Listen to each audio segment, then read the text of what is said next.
I am heading out to this frozen expanse wasteland thing. I've got a big ladder already, and I've lit up a good portion of it. Realistically, though, lighting up a good portion of this is not comparable to exploring a good portion of this. I know for a fact that vechs has some sort of big tower out this way somewhere, and so I decided to... I really thought I had a ladder on this. Well, oh good, and there's already some monsters down here as well. Let's mix this up a little bit and snipe at the monsters from above, so we don't have to worry about them on our way down. I discovered that apparently melons take about a half hour or will randomly grow over the period of about a half hour, and so that little same thing goes for pumpkins. So that little pumpkin and melon farm that I created earlier is just it just needs some time to mature, if you will. It doesn't do me any good to be paying it a whole bunch of attention now. And I really should have brought the stuff to make the ladders that I will need to climb back up here. But you know what? That's not the problem right now, or that's not the issue at hand. Before I do anything else, let's check to see if these chests have anything remaining in them that might be of value. No, indeed. Okay, so next up on the agenda is building a train line all the way from essentially like right here or so. Yeah, here or so, we'll say. Out to the like broad expanse all the way out there. Whoops. And I don't really know exactly how far away all that stuff out there is going to be, but I know that it's going to be a pain to get back and forth between here and there if I don't have some sort of recurring train system in place. Also, this is going to give me an opportunity to lay pieces of blocks and stuff on areas before I step on them, so I don't have to worry about them big, stupid holes opening up out of the ground below me. And as you can see, we've already got like some creepers and some other interested parties. I can't lay these right in front of me here. So by the time you're watching this, the information embargo on the Race for Wool finale is probably going to be up. So I can tell you who won, although you should really go watch it. But anyway, so the next folks that we're going to be facing off against, and I realize now these rails can't turn, so this is going to be a really lame track segment, isn't it? Because I should have gone inland more. Yeah, that is indeed the situation. But anyway, I'm kind of expeditionizing all the way out. There's a creeper waiting to get shot in the head. And apparently takes 3 shots to kill him now, which is not a favor to me, I'll tell you that. And I should probably look up and be sure there's not just a bunch of monsters right over the crest here waiting for me. Quietly, patiently. This looks like the sort of place that would have a big hole in it. Nope, doesn't indeed. But anyway, so the Race for Wool results should be public knowledge by now. And I don't want to say too much, though, if you haven't watched it, but you should. We're up next against Etho's team, so I'm thinking about making a video where I challenge them formally, comparable to the video where I challenged Cleo in the gladiatorial arena, you know, where I, you know, just throw down some gauntlets, because we didn't really do that with Ko or the others, because we didn't really... No, well, not that I know Etho, because I clearly don't. He's really popular and awesome. But he's also like a bit of a mad scientist. He like designs all these things. And the idea of sending a video challenge to a mad scientist is appealing to me on multiple levels. And I would like to do that, so I will. If you haven't learned this about me by now, you know, sometimes I'm like, huh, this would be so cool to do. Why don't I do it? And then I realize, oh, I'm the only one stopping me from doing this. So anyway, I'm currently soliciting suggestions from people about things that would make hilarious elements of a challenge to Etho.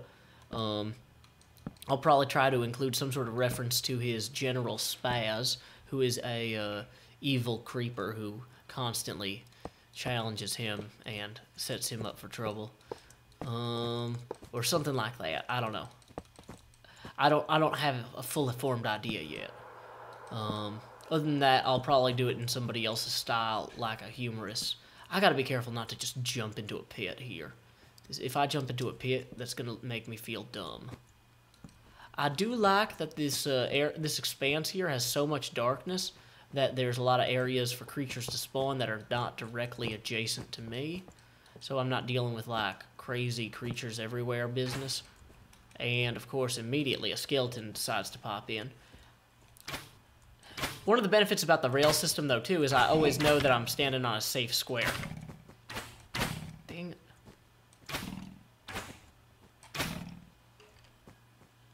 And hopefully items can't be suspended on unsafe squares, because that would make me feel dumb. Oh, my inventory is so full. But you know, this is like I said, this is kind of an Oregon Trail style of expedition where I'm just striking out into what may or may not be the west, depending on which direction Notch decides to have the sunrise in next week, or any week. And I really don't know how evil Vetches is willing to be with these holes in the snow. I'm willing to bet pretty evil, but I don't know exactly how evil. Huh, that's an interesting little shelf there. I bet a bunch of spiders would spawn if I stood too close to it, so I don't want to do that. Things I do not enjoy include spiders, also baby spiders, or other spider-related activities. So let's just light that up some so we don't have stuff coming down on us. It's always more dangerous having stuff come down on you than up at you. At least in this game, it seems. And, of course, I don't have any snow blocks with me, so it's better to make stairs up than to, Can we see anything, like, in terms of that tower out there? There it is. There's the tower. So we are growing nearer. I brought so many materials. I've got, like, 1,000,000 torches. I've got a bunch of cobblestone. I've got lumber. I've got stuff to start a small farm. Oh, wait, no, I don't, because I don't have the bucket of water with me. So I can't start a small farm, but if I were a little bit more bucket having, I would. Okay, see, that's fine. We got some creatures spawning outside there. That's cool. That's not where we are. Got creatures spawning way out there. That's also cool, because that's not where we are.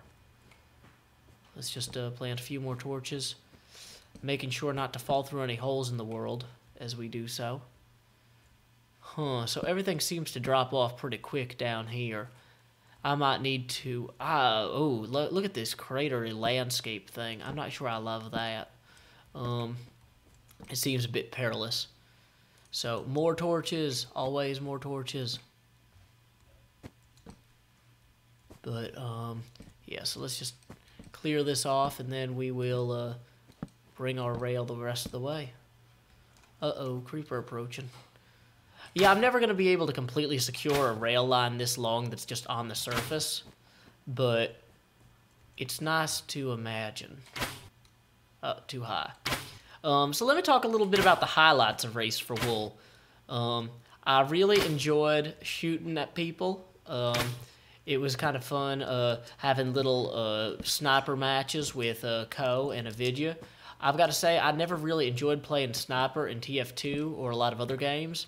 But sniping in Minecraft's pretty fun because you can like dig around and you can, you know, mess with people by coming at them from different ways, like climbing up mountains, that sort of thing. What else? And you know, and it's funny too, like watching the videos from everybody's perspective, because like there were points where I thought I was being completely worthless, and apparently I was pinning them down, and they were like, "Oh no, we can't get through. He's just continuously firing. How does he know we're here?" And I'm just like, well, every time the bow is fully charged, I might as well shoot it because I have so many arrows. Like, what's the point of charging the bow if you're not going to fire it at your, you know, general direction of your enemies? And so that was kind of neat, getting to see that. Oh, wow, I'm not the complete and utter failure that I had feared that I was to my team. Wonderful. I'll take it. So let's just lay a little bit more track here. And I have the stuff to make redstone torches to light all this up. as well, and the stuff to make more mine carts. So that's an Enderman over there, and a skeleton. So we will just shoot at the skelly and ignore the Endy. Ooh. So let's see here. Oh, I guess I could put that pumpkin head on, and then the Enderman would not be perturbed by me.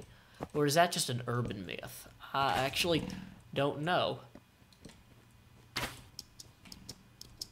Okay.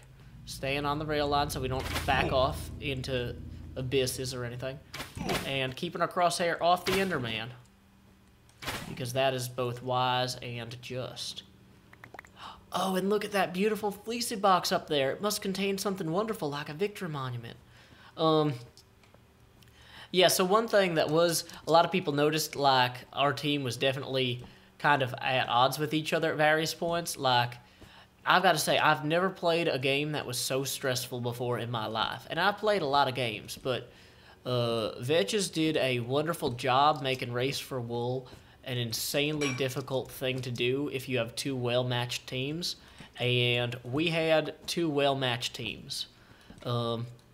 It was kind of frustrating, you know, honestly, because, like, there were a lot of points where we were doing things right, and we couldn't see that we were doing things right, whereas the other team could see the things that they were doing right and the things that we were, like, wait, let me try to explain this better.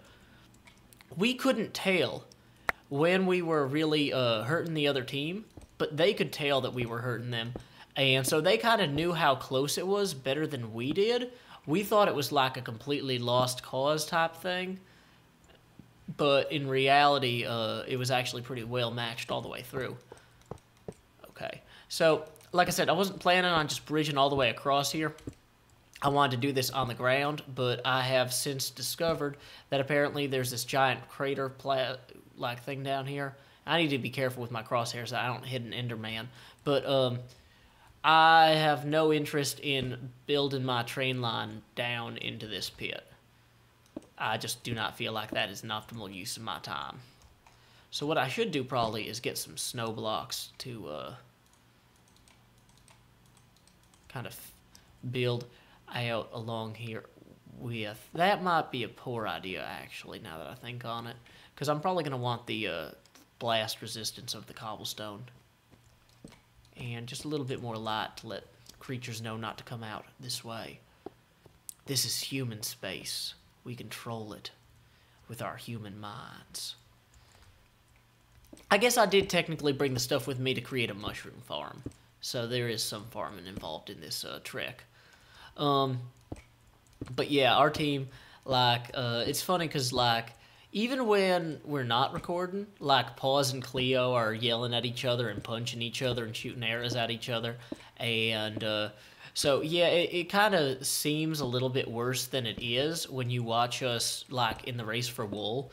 But really, we're acting kind of like we're already kind of antagonistic when we're palling around.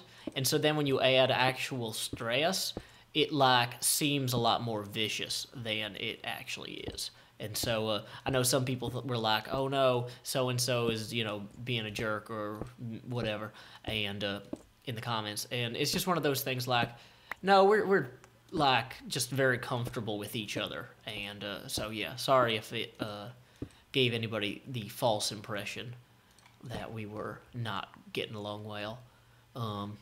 Like, don't worry, guys, it's not like we're breaking up the band or anything. So let's go ahead. I guess I should lay more track here as I go.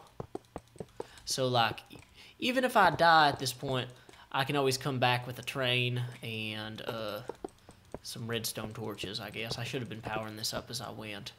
But on the plus side, we're also going to free up some inventory slots.